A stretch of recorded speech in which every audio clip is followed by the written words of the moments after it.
Luke 9. And he called the 12 together and gave them power and authority over all demons and to cure diseases.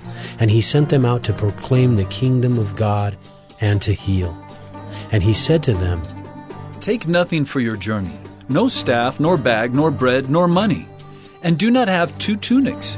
And whatever house you enter, stay there, and from there depart.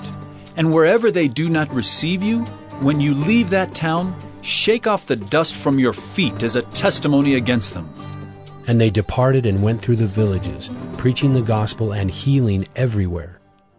Now Herod the Tetrarch heard about all that was happening, and he was perplexed, because it was said by some that John had been raised from the dead, by some that Elijah had appeared, and by others that one of the prophets of old had risen.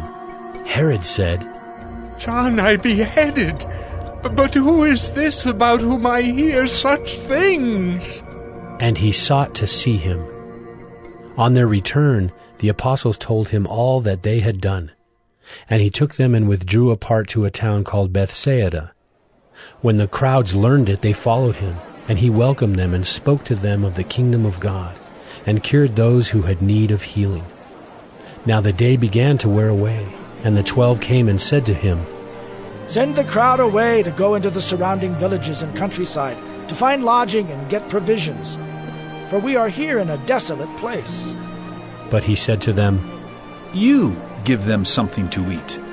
They said, We have no more than 5 loaves and 2 fish, unless we are to go and buy food for all these people. For there were about 5,000 men. And he said to his disciples, Have them sit down in groups of about 50 each. And they did so, and had them all sit down. And taking the 5 loaves and the 2 fish, he looked up to heaven and said a blessing over them. Then he broke the loaves and gave them to the disciples to set before the crowd. And they all ate and were satisfied. And what was left over was picked up, 12 baskets of broken pieces. Now it happened that as he was praying alone, the disciples were with him. And he asked them, Who do the crowds say that I am? And they answered, John the Baptist, but others say Elijah. And others that one of the prophets of old has risen. Then he said to them, But who do you say that I am? And Peter answered, The Christ of God. And he strictly charged and commanded them to tell this to no one, saying, The Son of Man must suffer many things, and be rejected by the elders, and chief priests and scribes, and be killed, and on the 3rd day be raised. And he said to all, If anyone would come after me, let him deny himself and take up his cross daily and follow me.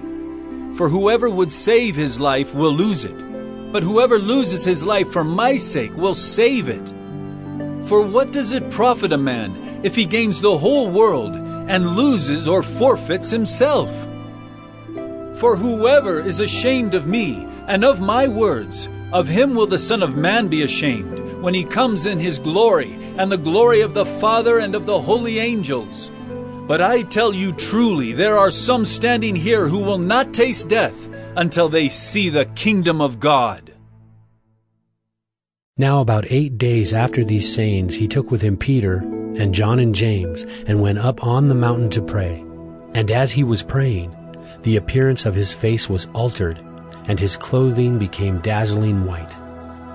And behold, 2 men were talking with him, Moses and Elijah, who appeared in glory and spoke of his departure, which he was about to accomplish at Jerusalem. Now Peter and those who were with him were heavy with sleep. But when they became fully awake, they saw his glory and the 2 men who stood with him. And as the men were parting from him, Peter said to Jesus, Master, it is good that we are here. Let us make 3 tents, one for you, and one for Moses, and one for Elijah. Not knowing what he said. As he was saying these things, a cloud came and overshadowed them, and they were afraid as they entered the cloud. And a voice came out of the cloud saying, This is my son, my chosen one. Listen to him. And when the voice had spoken, Jesus was found alone, and they kept silent and told no one in those days anything of what they had seen. On the next day, when they had come down from the mountain, a great crowd met him, and behold, a man from the crowd cried out, "Teacher, I beg you to look at my son, for he is my only child. And behold, a spirit seizes him, and he suddenly cries out. It convulses him so that he foams at the mouth and shatters him, and will hardly leave him. And I begged your disciples to cast it out, but they could not."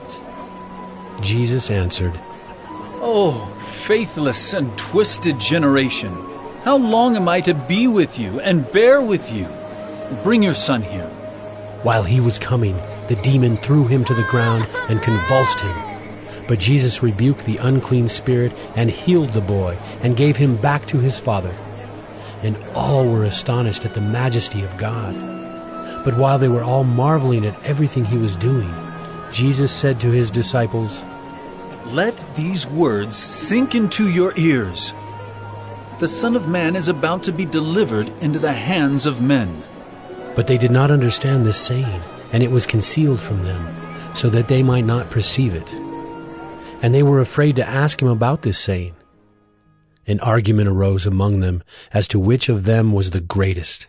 But Jesus, knowing the reasoning of their hearts, took a child and put him by his side, and said to them, Whoever receives this child in my name receives me, and whoever receives me receives him who sent me. For he who is least among you all is the one who is great. John answered, Master, we saw someone casting out demons in your name, and we tried to stop him because he does not follow with us. But Jesus said to him, Do not stop him, for the one who is not against you is for you. When the days drew near for him to be taken up, he set his face to go to Jerusalem. And he sent messengers ahead of him, who went and entered a village of the Samaritans to make preparations for him. But the people did not receive him, because his face was set toward Jerusalem. And when his disciples James and John saw it, they said, Lord, do you want us to tell fire to come down from heaven and consume them? But he turned and rebuked them, and they went on to another village. As they were going along the road, someone said to him, "I will follow you wherever you go." And Jesus said to him, Foxes have holes, and birds of the air have nests, but the Son of Man has nowhere to lay his head. To another he said, Follow me. But he said, "Lord, let me first go and bury my father." And Jesus said to him, Leave the dead to bury their own dead, but as for you, go and proclaim the kingdom of God. Yet another said, I will follow you, Lord, but let me first say farewell to those at my home. Jesus said to him, No one who puts his hand to the plow and looks back is fit for the kingdom of God.